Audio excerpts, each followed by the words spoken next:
এখন রান্না করতেছি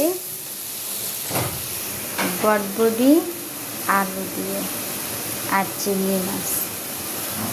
আমি এখানে চিংড়ি মাছটা ধুয়ে রেখে দিয়েছি, সাথে দিব ধনেপাতা।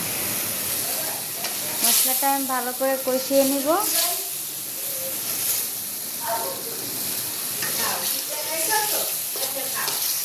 এরপরে দিয়ে দিব বটবটিটা। কিছুক্ষণ এই মশলাটা কষানোর পরে আবার আসবো বটবটি সবজিটা দিয়ে, তখন আবার কষাবো। গাইস, আমি মশলাটা কষিয়ে সবজিটা দিয়ে দিয়েছি।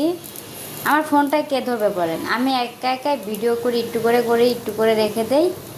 এখন সবজিটা দিয়ে দিয়েছি, বেশি করে পানি দিছি। আলু বটবটিটা দোনোটাই তো শক্ত, এই পানিটার সাথে এটা সিদ্ধ হয়ে যাবে। তখন আমি এটা ভালো মতো কষিয়ে পরে অল্প একটু পানি দিয়ে ঝোল রাখবো, মাখা মাখা।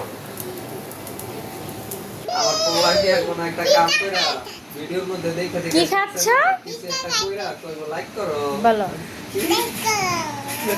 শেয়ার করো, বলো বাই বাই। এই যে আমার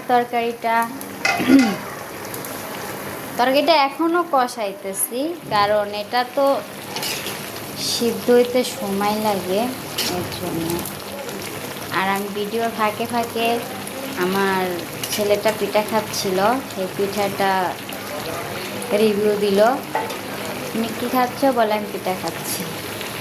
ফাঁকে একটু ছেলের ভিডিওটাও নিলাম। দেখেন তরকারির কালারটা এতটা সুন্দর আসছে। আমি আগে কখনো বটবটি তরকারি খাই নাই, এই ফার্স্ট বটবটি দিয়ে তরকারি রান্না করতেছি। জানি না কেমন লাগবে, দেখতে খুবই সুন্দর আসছে। ফোনের থেকে বাস্তবে দেখতে আরও সুন্দর লাগতেছে। গাইস, এই যে আমার তরকারির ফাইনাল রূপ চলে এসেছে। শেষ আমার তরকারি রান্না, দেখতে খুবই সুন্দর হয়েছে। আর আমি যে তরকারিটা রান্না করলাম, এই যে এটা আমার বেবির তরকারি। আমি এইভাবে ওর জন্য আলাদা তরকারি রান্না করি। আমি এখন আমার বাচ্চাটাকে ভাত খাওয়াবো। আমার ভিডিওটা ভালো লাগলে লাইক কমেন্ট শেয়ার করবেন। Thank you, bye by.